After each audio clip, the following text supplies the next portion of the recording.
The alternative, as I think, is some kind of communism.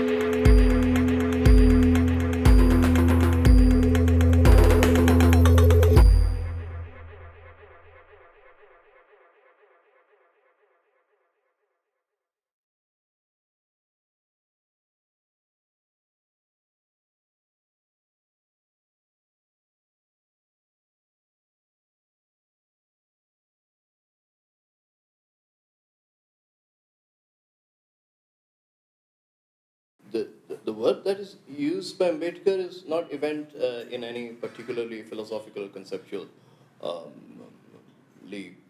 heightened way. But he uses the word which is very, very central, and I'm going to talk about that tomorrow, which is revolution.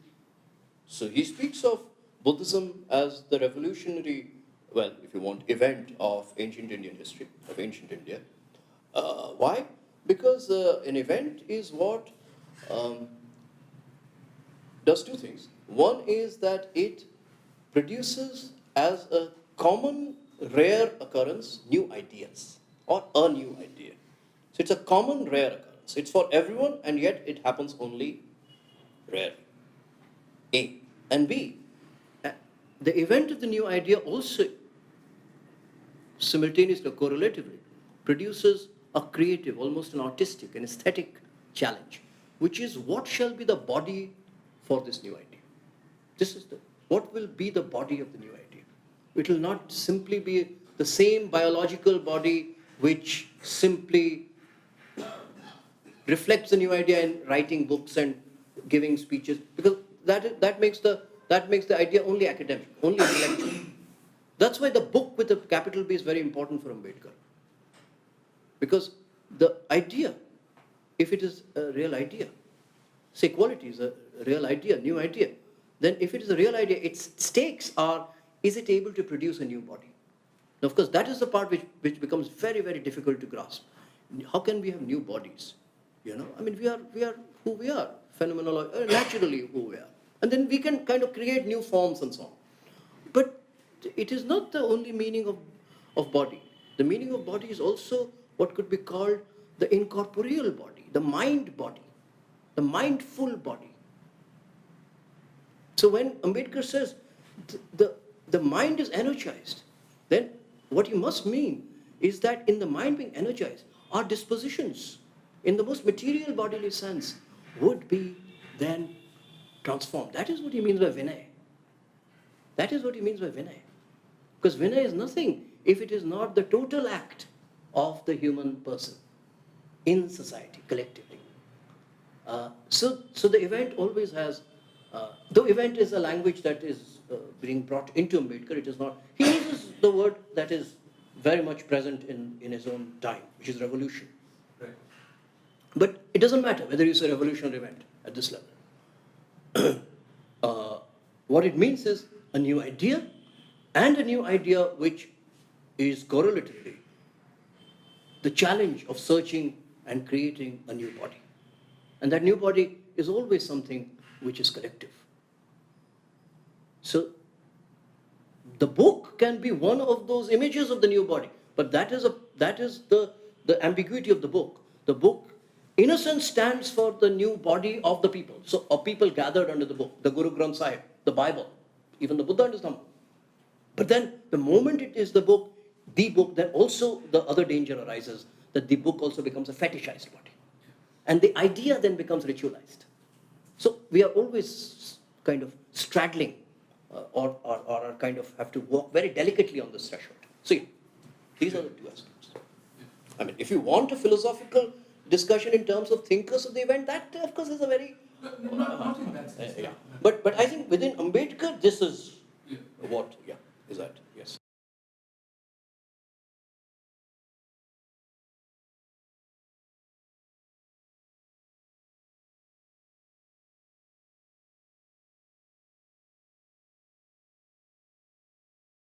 Absolutely. This is spot on, this question. Absolutely. But centrally pertinent.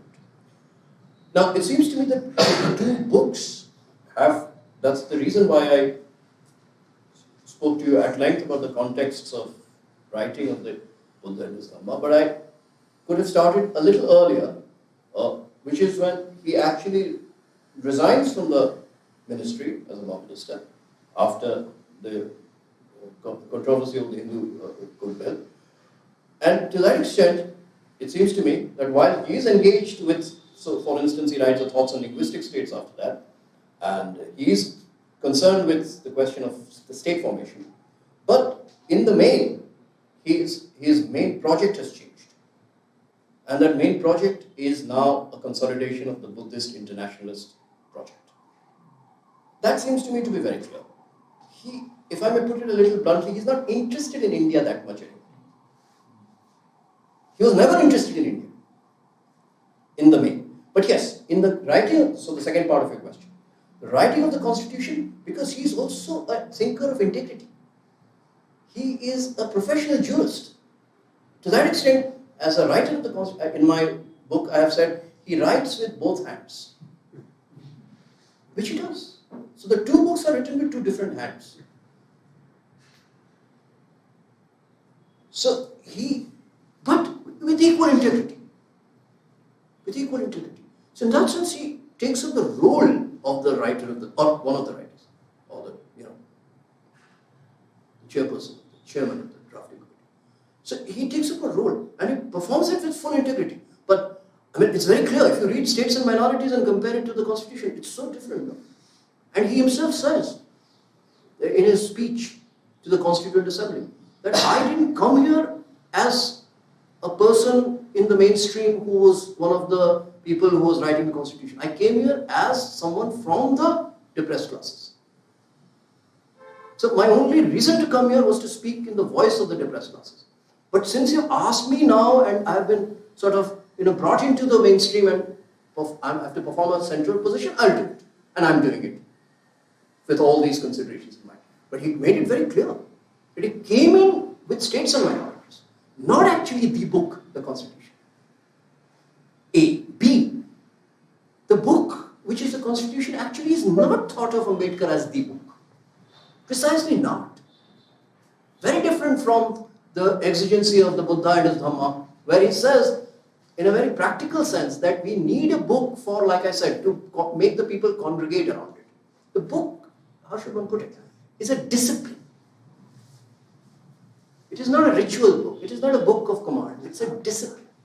The book is a kind of thread of thought.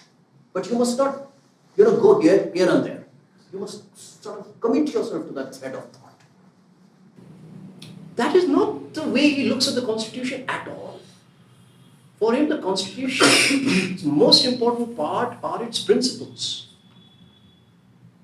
And principles are, at one level, of course, axiomatic truths, but at another level, they are jurisprudence. It's part of jurisprudence. It's part of how law must be first conceived before it is made into acts and ordinances.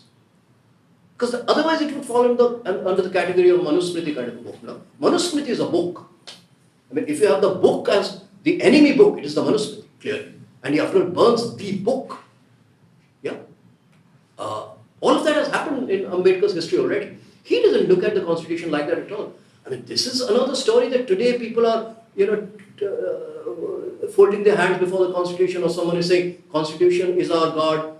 I mean, this is it is complete irrationalism. For Ambedkar, Constitution is a historical Constitution with a particular discipline again. But a historical discipline. There is no Constitution without it already being a historical Constitution.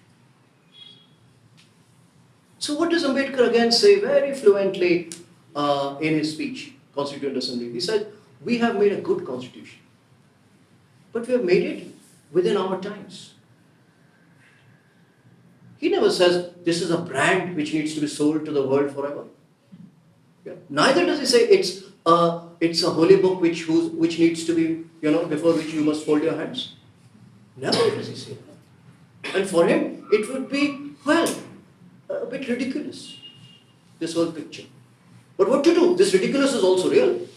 We have to, again, live with the real. We cannot simply appear superior by saying it's ridiculous. But at least by the measure of Ambedkar in his own times, it is ridiculous. So it is not the same kind of a book that the Buddha and his Dhamma is. That's why I speak of the internationalism. In a way, the internationalism is also a book of mobilization. So what is internationalism? Internationalism is precisely a project which is not concerned for sovereignty. While the constitution is entirely based on ultimately a certain kind of premise of sovereignty. Making sovereignty into something rational, something livable, something harmonious, something, well, within limits egalitarian and free. Internationalism is not bothered for sovereignty. So lots of problems happen. So with the French Revolution, there was an internationalism which was born in our times. So what happened? Till then, after the Treaty of Westphalia, there were no wars happening in Europe because there was a clear problem that European countries are fighting each other. Let us not fight each other. Because each country is sovereign and each country must respect the other country's sovereignty. But with the French Revolution, they said, no, the revolution is for everybody. So we'll move into Austria. We'll move into Poland. We'll move into wherever. Not as part of France, as part of the revolution. Now, it's another matter the Americans did it in the 20th century. And what did Truman say? He said, I'll do it in the name of democracy. And he went into Latin America. But the point is, in each of these cases, there is, whether true or perverted, an internationalist in that sense, not a sovereignist project. But to do that, you still require some sort of a guide, some kind of, again, a discipline. The book helps you in that. The book, in a sense, is a kind of sovereign which is not a national sovereign. It is a kind of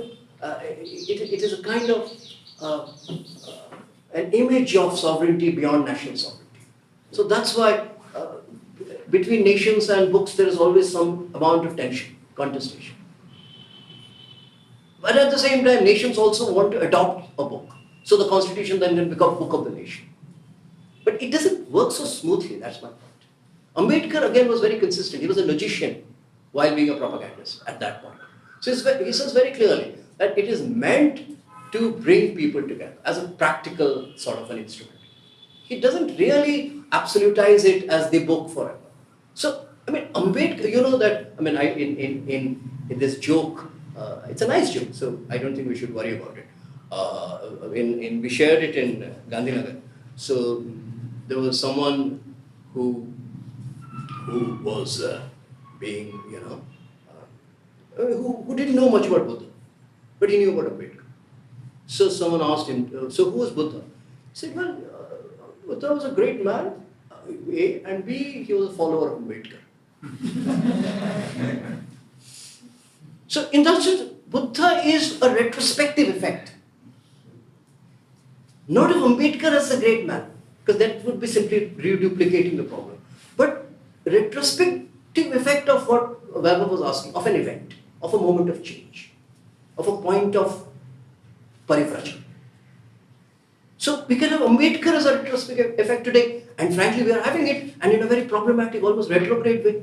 When Ambedkar is made into, a votary of Hindu, of anti-Muslim because of a misreading of thoughts on Pakistan and so on and so forth. So but what to do? This is the price to pay. If you say Ambedkar was neglected, and he was, and you say Ambedkar must be brought into the mainstream, then don't expect the mainstream to say Ambedkar, what Ambedkar said. Ambedkar will be made to say what the mainstream says. Always this happens. This is the trade-off. You can't help it. This is what happens. So if you say mainstream, then the great man or the great person will speak the mainstream language. If you say singularity, then mainstream will always be uncomfortable. But this is how it is. It's not choosing this or that. We have to fight it, like I said, on the line, on the threshold. So,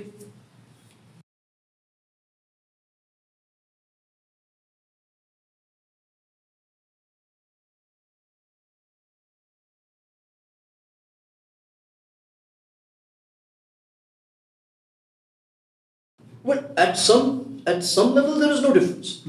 In both, the question of principle must be thought of as historical.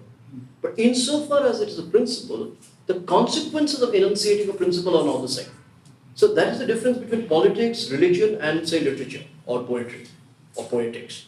So Ambedkar always distinguished between bhakti and politics on very, again, rational grounds. He said bhakti, and he himself, as we all know, was a great follower. He said he had three masters, right? Yeah. Kabir, Pune and Buddha. So for him, Pune in a sense was the master of all his social, political, emancipatory thought. For Kabir, it was bhakti. And for Buddha, it seems both and more, in a sense. Now, the point is, but he still would distinguish between the two. And he would say that bhakti is a way of imagining predicates or imagining qualities which are emancipatory, which are egalitarian. But because you're imagining it, it can in a way take you to spaces which in the world might not exist. So literature and poetics, in a sense, is that travel of the imagination. So it is oblique, it is a detour, it is a long route. So that's why, and it's historically very, very correct, Bhakti, this movement is not really a sequence. Bhakti movement, in a sense, is a kind of infinite, but at the same time nomadism. It's a kind of nomadism. But with politics, he said, and constitution in that sense would be part of politics, he said that politics must be based on principles whose consequences must be verified in its own times. With bhakti, the verification can happen after 1,000 years, or maybe we don't know. Though not necessarily outside the world, but the world is made nomadic. The world is made, in a sense, fuzzy. While in constitution it must be the opposite. The world must be made simpler, more clear, clarified. The world must be clarified. So, the constitution must be a clarificatory document. Both are historical, but not in the same way. Both are based on principles, but not the same kind of principles. So, yeah.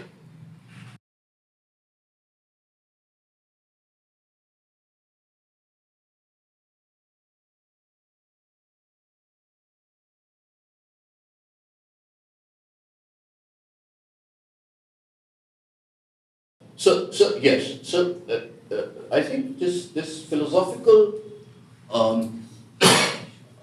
articulation or philosophical research on a Buddhist thought of the non-self, of a kind of annihilation of the self, a kind of subtraction of the self, is really worth pursuing. I haven't done it. In my work, I haven't done it. Because I'm not a scholar of Buddhism at all. But there are people who have done it and are doing it. So Aishwarya Kumar is one person who has been doing it in a very interesting way. And other people are doing it. The history of Buddhist thought is such a rich history of the dialectic. In Nagarjuna and Kshetrapatsky, one of the old great Buddhist Orientalist scholars, has written a definitive book on negative logic. So this idea of the non-self to me is very interesting, not as a scholar of Buddhism, which I'm not, but as a general philosophical idea of something which in mathematics, and Alain Badiou, the French philosopher, has talked about it a lot, is the void. Something like the nothing. To me, this nothing or the void is not a negative idea, but something which gives us a thought of what is it we all share. We don't share so that's my distance from the Italian communist thinkers. They seem to say we share something, faculty of general intellect. It seems to me that the faculty, so to speak, is actually based on a kind of common nothing. A common nothing. Now, what is a common nothing? The common nothing is precisely the ground on which new can happen. So, Alain Badiou says that what is the only common element between all sets? It's the empty set. Yeah, it's empty. But it's a real function. Without the empty set, you cannot build set theory. So in that sense, if you do not have a kind of affirmation of a nothing, you cannot really build a positive human world. Which is not nihilism, which is not, destruction in the violent sense. So it seems to me, though I'm not a scholar of Buddhism, but I'm just offering this idea for worthier scholars, that in Buddhism, there is a rejection, yes. But in Ambedkar's thinking, and that connection that you were asking me for, could be a thinking about this subtraction as still in the world, and not as subtraction from the world. This would be my way of looking at it. So a tendency of thinking of Buddhism as a rejection of the world, and that has attracted European thinkers like Schopenhauer and so on and so forth, even Wagner.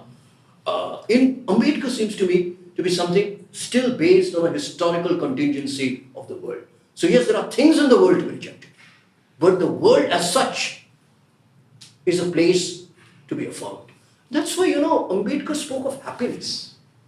This is something which is remarkable. As a Buddhist, he's speaking of happiness. He didn't give up on the idea of happiness while he wept. Yeah, this is quite something, no? Dhananjay Giri is writing, and Ambedkar wept, but didn't give up on happiness. That is something. That to me is a radical, revolutionary, it seems to me, a philosophical sort of enrichment of this thinking. It's not a contradiction, but a great enrichment.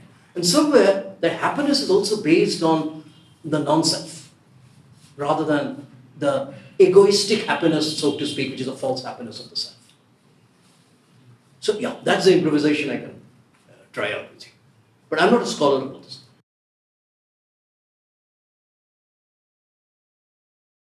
So shunyata can be thought of in this light. Yeah, in this light, exactly. An ontology of the nothing. Yeah, absolutely. Yeah. And Aishwarya is doing this kind of work. I know, of the people that I know in our times. Aishwarya is doing this kind of work.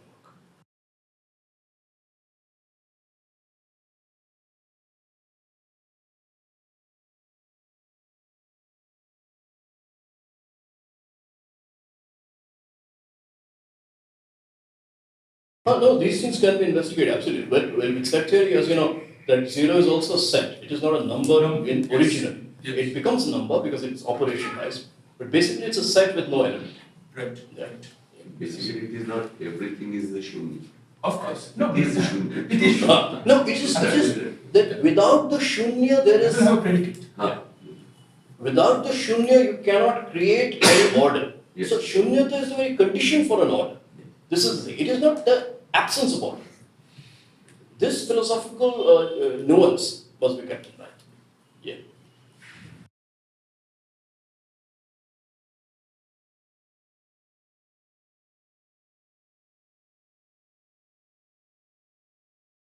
Oh, interesting. Yeah. No, I was not thinking of general will at all, because I was actually speaking from Marx's vocabulary and trying to extend it and also modify it. But if you talk of general will, that's interesting, because there have been so many ways of looking at general will. One way of looking at general will is again subtractive. But the general will is not that which is common between the multitude which lives in a nation. The general will is that which is, in a sense, the general will is that void, is that common void. General will is that which is left after you've subtracted everything that exists as part of our, our habits. So you take caste. Would general will be, would caste be part of general will? But that would become majoritarian. So this is what Ambedkar also calls permanent majority. It is a general will. Elections, in a sense, are also a picture of the general will party. But it's a majoritarian. What Ambedkar calls a permanent political majority. Permanent communal majority. In a way, it's a picture of the general will, because elections and so on and so forth, they represent general will for us. Represent. But is general will a representation concept? Or is general will a concept which is actually subtractive? This would be, I think, a very interesting point to discuss. So with the general intellect, you can also carry out a similar exercise. So would general intellect be a collection of all the great achievements? Like I said, in our country, you take bullet train, you take, ISRO flight going up to outer space, you take the nuclear missiles, of course, you take all the planes that have been bought, Rafale or not, you take everything and say all of this taken together is the great picture of general intellect. That is one way of doing it.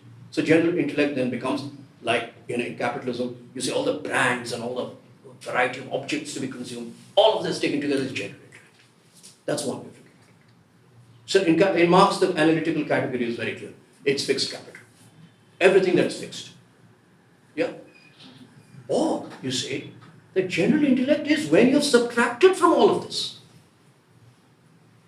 And that's a general intellect, and this is how very beautifully Tony Negri and other Italian thinkers speak of.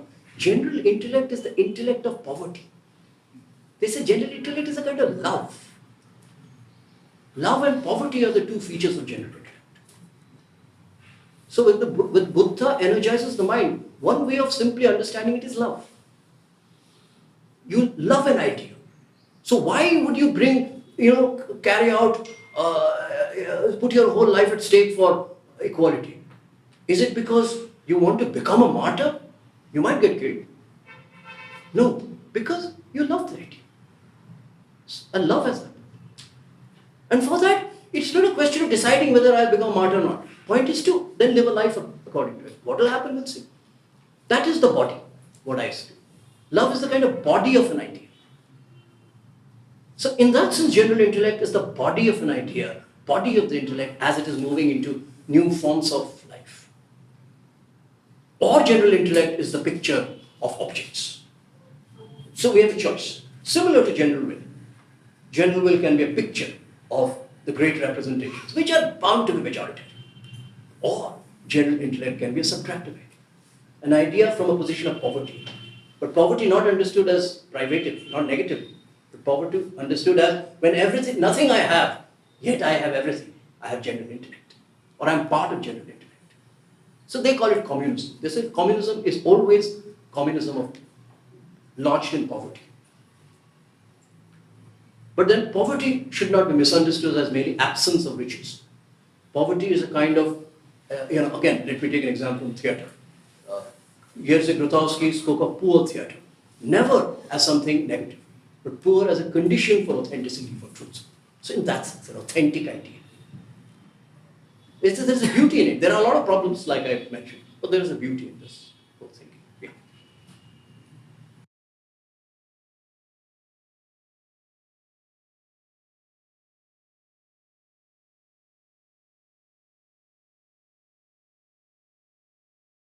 Yeah, absolutely, absolutely. That is what I am trying to work on all the time.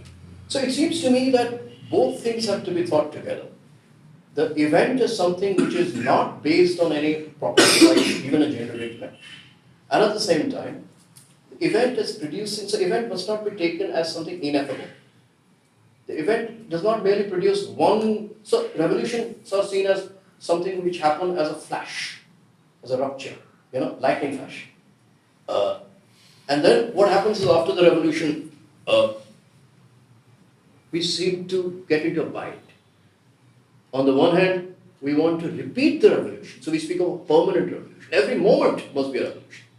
Between Blanky and Trotsky, this was the thinking, that at every moment the revolution must carry on. But that becomes actually both in terms of thinking, a kind of entropic thinking, that the world, ultimately the world is going to lose heat. The world is going to disintegrate. So a revolution cannot fight disintegration. So then revolution must be an event in the specific sense, that it is a kind of chance, hope for something new. But what is it new? Is that new merely a good government? Merely some good people? Some good books? Some good universities? All of that, sure.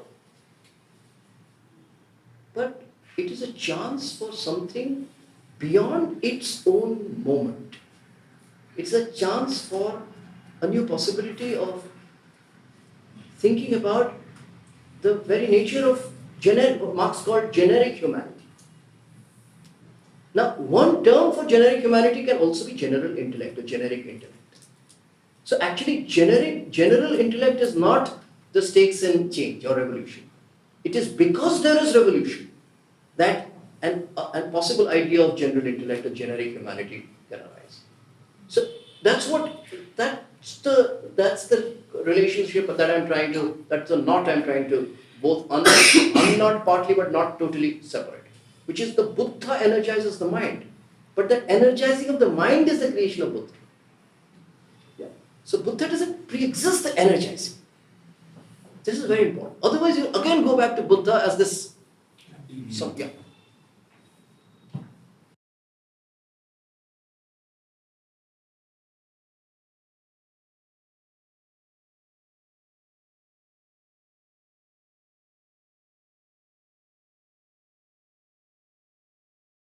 Yeah, I mean, one of the tracks that, of course, in canonical readings of, again, this is not something that I have studied, but I'm just speaking as someone interested, as a layperson, which is this Buddhist rasa, a kind of shanta rasa? Is there a rasa of the nothing? You know? So in theatre, I mean, not from a rasa point of view, but from an experience of the theatre. Two things are there. One is a culmination, an end. Why does theatre end? You could also think of theatre as permanent theatre. There are plays like Peer Gynt, Ibsen's Peer Gynt. It is endless theatre. It is a kind of impossible theatre, but every moment is theatricalized, and moment within the moment is theatricalized, and become. So partly music is the answer. Music is something which flies through time, while prose and everything which is spoken discreetly is kind of blocked. Music is one answer to that, probably. You know.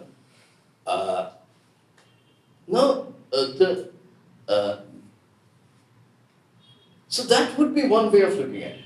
Something which is not any one of the named rasas in Bharata, but something which is a supernumerary, which is this general rasa, or a kind of flying through rasas, combinations of rasas, like Bharata writes, or the way some people have spoken about Anandvarthi, that there is a kind of new rasa, like Shanta.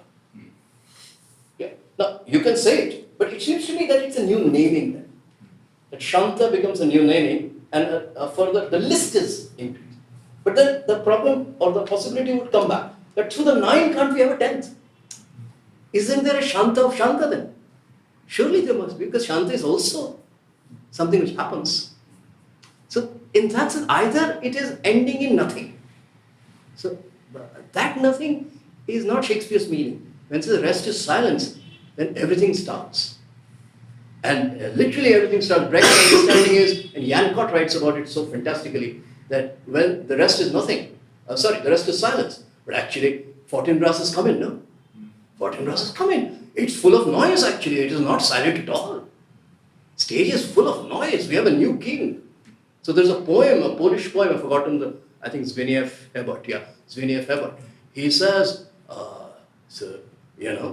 this guy comes, Fortinbras, it's called Elegy of Fortinbras. So he looks at Hamlet's dead body, and he says, Hamlet, you're a good boy, but now I'm the king. Yeah, I have new projects, a new sewer project. So in one performance I called it Swachh Denmark. Yeah, I have a Swachh Denmark project. So take this body away. So it's not silence in that sense. And yet you're right. Hamlet leaves you with that silence forever. See?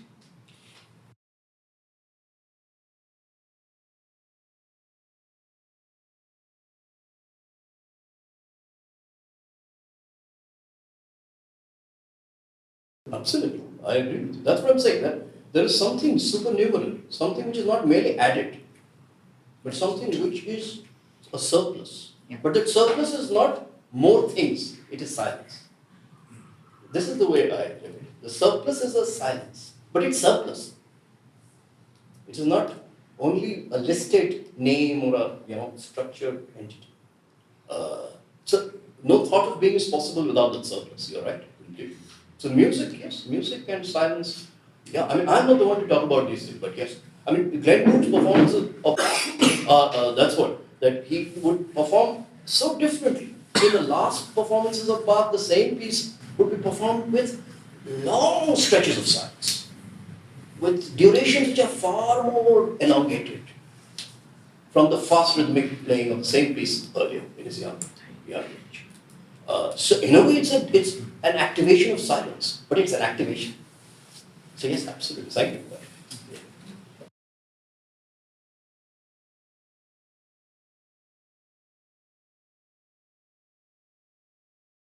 Yeah, absolutely. Absolutely, yes. Absolutely, yeah. So this is very important for Ambedkar. In that sense, Ambedkar is somewhat different from event thinking. One of the event thinkers like Alamadhi today is very clear. The event is, in a sense, the all in knowledge. So we don't have a knowledge of the event. Ambedkar is not very comfortable accepting that. Ambedkar says, yes, event, new, but at the same time, knowledge. So that figure of speech that he used, going round. We must keep going round the nothing, so that new perspectives we can create. So never let knowledge disappear. which is somewhat different from a communist thinker like Alabadi today, who would say, yes, knowledge, but first the real of that nothing must be affirmed. Ambedkar is not very sure of that, because with even Buddhism, it must be brought back to the world. Because you see, the real is already experienced by the deprivation from knowledge of the untouchable. No? How can he affirm that? He cannot do it. It is already part of the real of his experience. So never give up on knowledge. At the same time, do not compromise the desire for living. That seems to be his struggle.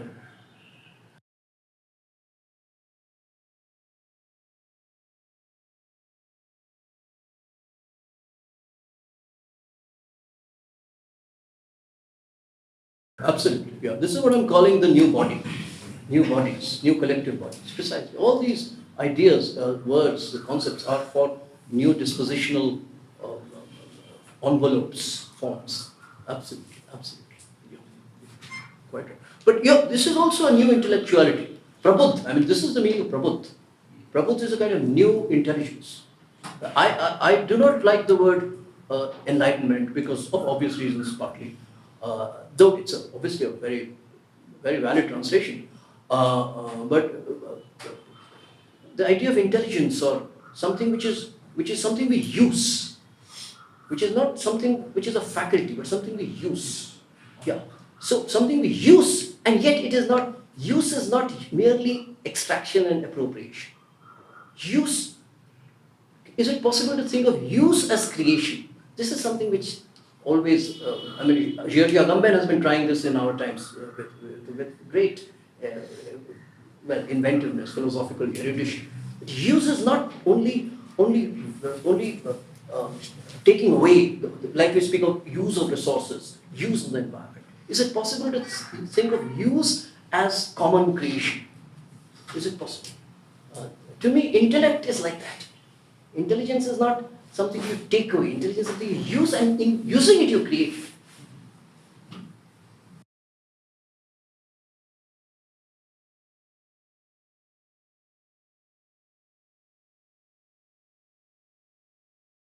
But Brecht wouldn't like our discussion at all. He would say you're going in too many directions. I mean, you say, what is your program? That's the question Brecht would ask you. And I don't know what answer to give him. Brecht said, no. I mean, come on, our time is limited. So it's all very well to discuss ideas, but tell me what's your program. That's what he would tell us, ask us. And we have to answer that. I don't think we should give in to it at all. But he's like, in that sense, he's like Gandhi, So different, but Gandhi, same thing. ठीक है, बात कर रहे हो program क्या? Absolutely, Gandhi would say, give me your program for the last person in the crowd. I think you have to refuse both Brecht and Gandhi at this level. Absolutely refuse. Because this is utility-oriented thinking. This is labor-oriented thinking. Here I am an Ambedkarite. Ambedkarite said leisure is higher than labor. Leisure is higher than labor. So we need aristocracy. Aristocracy of anyone. A theatre director called Antoine Vitesse would say aristocracy of anybody. So we need an aristocracy of anyone. But we need aristocracy. So we will not give in to being told, what's the use in that sense. So yeah, Brecht, Gandhi, I mean this, of course they have the reasons because they are in their specific moments, but yeah.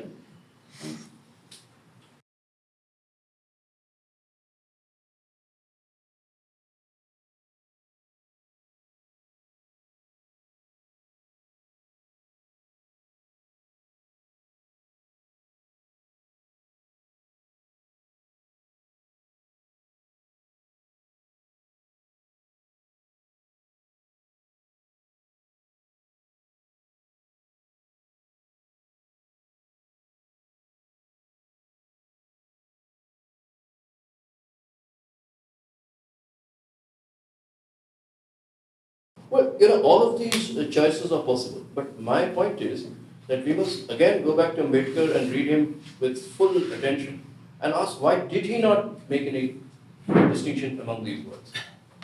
One of the reasons, and this is something, a debate I have with some people Shivaji Bandyopadhyay in Kolkata, great scholar of these things. But, and not just he, Arindam Chakravarti and so many of these scholars, they would say, religion is a word that was brought in by the West, by Christianity. There is nothing like religion in this Indian Hindu thinking. Dharma is not religion, and so on and so forth. And then get into all kinds of erudite discussion. But for me, Ambedkar is not speaking from that position at all. He's not entering that terrain of rarefied high scholarship before, and so that's very important, and I've written about it, as you know, before taking an egalitarian discursive position, which is to use a common word. So religion is a common word. It doesn't matter whether it has a colonial, Christian, imperialist baggage. All of that is all very well. We can do that, but only in the second or third order. In the first place, it is a common word. And Ambedkar, in that sense, scholar that he is always someone who speaks in that idiom or that space of the common word. And that's why it's very important for him to say religion. And to that extent, I think, while we have the full right to use philosophical religion, but to me it seems that all those will actually feed into more and more discursive sort of classifications and granulation, but it will not really address that very clear, frank choice he made of using the word religion as such. And I think we need to take that as a common word. So if you go to someone who does not belong to the discourse of the university and ask him or her, what do you have to say about religion? Whatever that person says, he will not say, what is religion? He'll say, yeah. But if you go to someone and say, what is the philosophical religion? He'll look at you and stop. And you will not know, or she will not know what to say for a moment. Yeah? Now, Ambedkar, I think, did not want this blockage. Not because some people are less than others in terms of, access to words, but because everyone must start with common words. The scholar and the non-scholar. In that sense, the general intellect. Language and words as part of general intellect. To that extent, yes. I mean, I completely know what you have in mind, and it's very interesting to clarify, and we have full right and we should do it. But not taking our eyes off that choice, which is a clear, frank choice of the word religion. Because, the moment you get into the question of philosophical religion, someone is going to say, okay, so dharma, history of the word dharma, and then we go into many kinds of hermeneutic. And we must do it, there's no problem, no prohibition on it, of course. But it should not take us away from that initial moment. That's all. Yeah.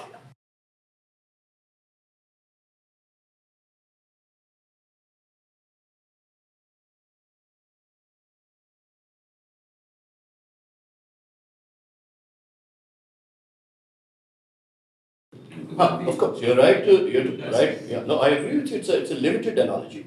It is not an open. It's not an unconditional analogy. You're completely right.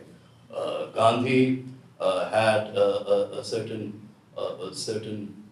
interest in reading texts like Gita, for instance, with an interest towards something which was at least spiritually, if not totally transcendental, but definitely spiritually above or beyond programmatic matters. That is true. But I bought from Sabarmati Ashram when I went to Gandhinagar last time with Baba, his discourses on Gita, and I was reading it, and I was thinking about it. And one of the interesting things is that because he also speaks in the common idiom. He does it. But the choice of his common idiom also addresses a kind of world of notions which is interesting. So what does he say? He says about the Gita that Gita is like, if I remember correctly, Gita is like a mother. That it's a text where if you have in the course of your life, everyday life, if you have a problem, an impasse, something which you can't figure out, something which is causing anxiety, you go to your mother. Or you remember your mother. Your mother is someone who shelters you. So Gita is a kind of shelter. So you're right. Everything doesn't have to be programmatic in the big sense.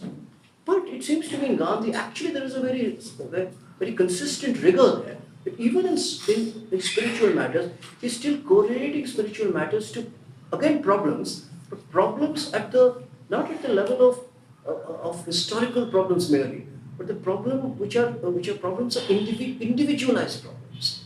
Uh, uh, Problems of micro pathologies. And in a way, it gives guidance. And mother is a figure of the guide.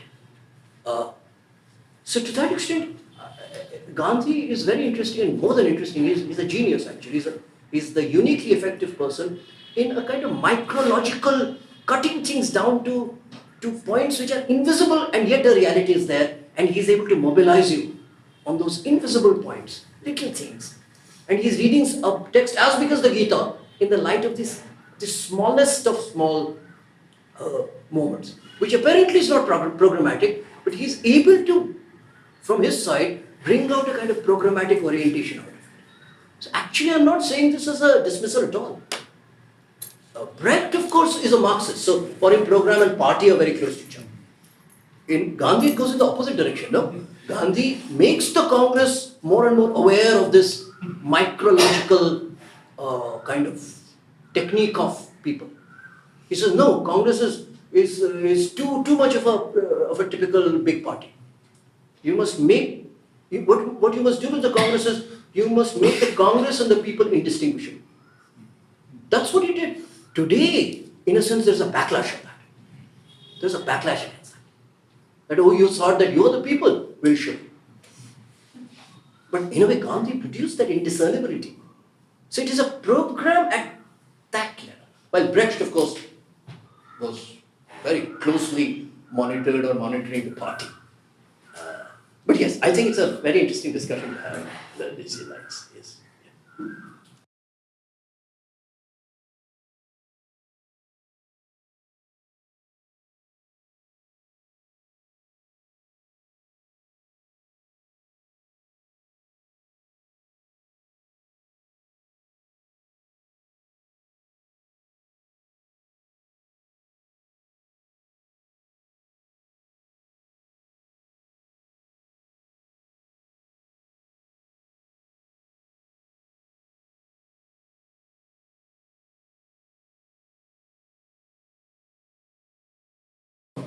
Yeah, absolutely. I completely accept these possible ways of separating Ambedkar's thoughts from the dominant trends.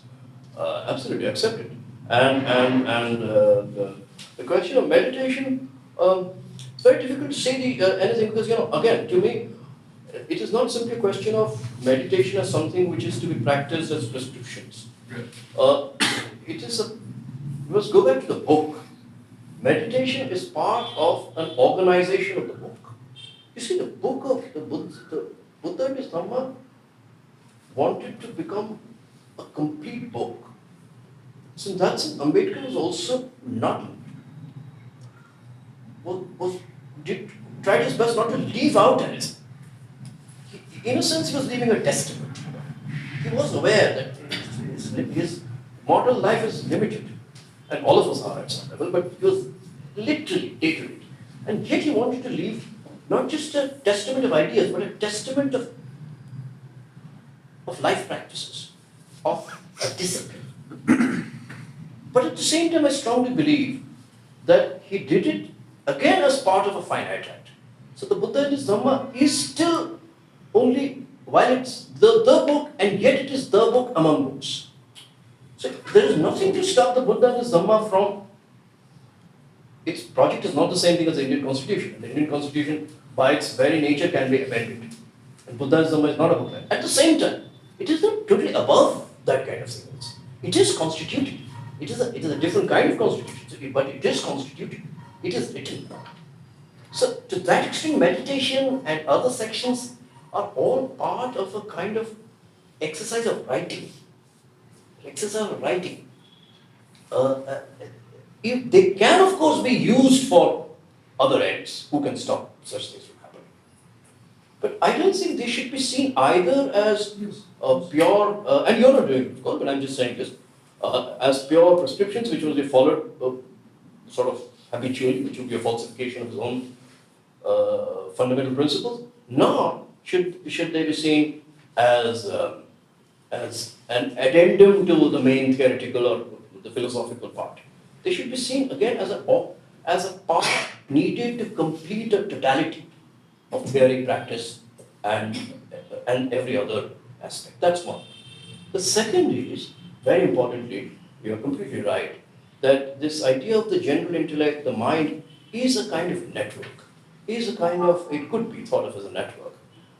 Again, to go back to that phrase from Hannah Arendt, which Verno cites, in the presence of others. So the mind is always in the presence of others.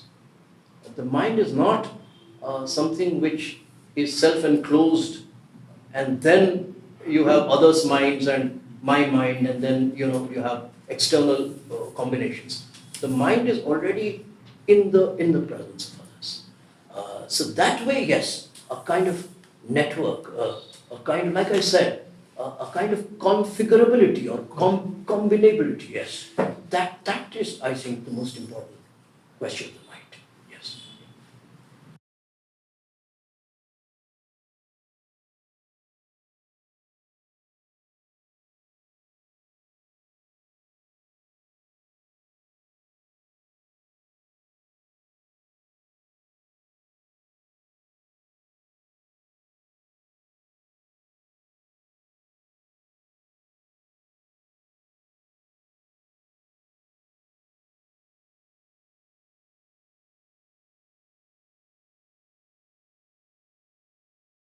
Yeah. So the answer has to be in two parts again. The first part is Ambedkar's own project, Ambedkar's own attempts. Now, again, to repeat my point, Ambedkar's attempt was to complete a whole set of sequences and steps that he was taking very voluntarily, very rationally, inventively, but inventively in the sense of devising it with certain ends in mind, with a certain congregational discipline in mind, which included certain rituals, certain new rituals, minimally, but clearly simply, but still part of rituals. He was extremely disapproving of Buddhist ostentation. He says that about Sri Lanka. He says that about Burma. He says, why do people waste so much? Why do you make things so ornate? At the same time, he does want a certain kind of staging. There's a staging that he is attempting. But again, the point is, why would he do that? Why does the conversion need that staging? Because he needs to complete the conversion. He needs to not just affirm the idea, but complete the affirmation insofar as it must not leave anything behind. It must not leave a residue of ambiguity. Actually, what happens is another story. So, this is an ironic point because from his side, he wants to make the conversion complete, definitive, so that there is no confusion. We are not Hindus anymore. We are Buddhists. Let there be no confusion about it. But the confusion stays a very deliberately manipulated confusion. So people will say, and they're using this very definiteness for the other purpose. So I have heard people ask me, you were there in one of the talks in Gandhi, when someone asked me that why then do neo-Buddhists, Ambedkar and Buddhists ask for reservation? Because they have become someone else. So it's a manipulated kind of a discourse. But Ambedkar wanted the social level of a certain life of discrimination, which obviously carries on beyond the formal conversion. But the formal conversion also becoming complete from his historical finite point of view. In that light, all the prescriptions, all the staging, but minimally, of course, within his, but also we must speak of his taste. Let us also give him his right of taste. Clearly, he had his own taste, and his taste was also grew sort of more and more interesting, and his clothes, the choice of clothes which were Indic, the choice of clothes which were Western, the clothes that he suggested you should wear for the ritual, for marriages, for the colors, all of those things are part of his invention. That's one part. The other part is our times. So in our times, the problem is not anymore practice in the sense of the completion of practice. Our times the problem is that things are too complete. Things are too, you're right to point out capitalism as the main arena in which this completion is, so everything is produced, completed, branded,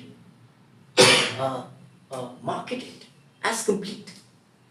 So in a way, to use Alabadi's term, you have to incomplete. So practice must be incompleting rather than repeating the complete or following the complete in our times. So that I think would be a different ethical invention or practice of ethics to be thought in a different way between Ambedkar and our times.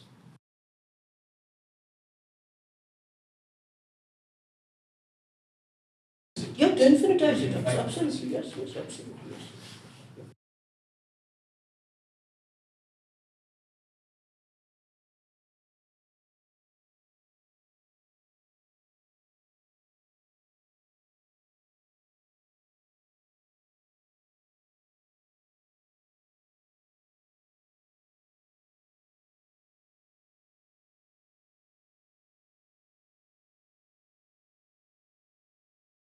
So, I mean, you see, the question anathema is again a knot. It's a vicious circle, which Hindu society is a parasitic on that vicious logic. It is self-anathematized because it feeds off its own sort of disintegration through into jatis, which Gandhi does not acknowledge according to Peter, because Gandhi wants to think of a part of the jatis who are untouchables to be simply brought in, and completely does not regard the logic of the infectious logic, the logic of infection, which Ambedkar very early on had diagnosed by using the term of graded system. So graded infection, grading infection, the same things. So that yes, in Buddhist Dhamma, surely the book is of a different kind. So if you compare Buddhist Dhamma, the two great books actually, the two big books, Buddhist Dhamma and Annihilation of Caste. You find that annihilation, the very word annihilation in a way, and in a way it's also related to the question that Mafranda asked about the void. Annihilation also brings in a question of something which is to be ended, but ended in the specific sense of annihilation, of destruction. So it is a book of destruction. It is a destructive book, but of course, it's not a destructive, sorry, that's a terrible way of putting it. It is a book of destruction. But, again, already the seeds for Buddhist Dhamma was sown, because Ambedkar, what did he say? That the destruction of caste, annihilation of caste, can only be based on the notion. So, but you cannot annihilate a bad notion, a wrong notion, unless you have already affirmed a notion which is a good notion or an affirmative notion. So to that extent, it was already there in Annihilation of Caste. But it seems to me Buddhist Dhamma is the larger elaboration of that affirmative notion, partly taking a distance from the logic, or this vicious logic of anathema, self-anathematization, that he tried to challenge Gandhi with in the 10 years before. But again, I don't think these things should be seen in terms of the way Althusser in Marx, that they develop into something. It's not like that. I don't think so. I think they're all there at every time in Ambedkar. But yes, the articulation is not the same. What is articulated with what in what intensity is not the same. In Buddhist Dhamma, this affirmation is very important. Again, to repeat my point, my observation, that we must remember that without finishing the book, he would not convert, and he must convert. It's very clear. Before dying, he must convert. But before converting, he must finish the book. So that completion, that affirmation of the completion must be achieved in his finite life. With annihilation, it's not really that. Though the seeds are sown in annihilation of caste. The seeds are sown. Because without the affirmation, annihilation is not possible. See.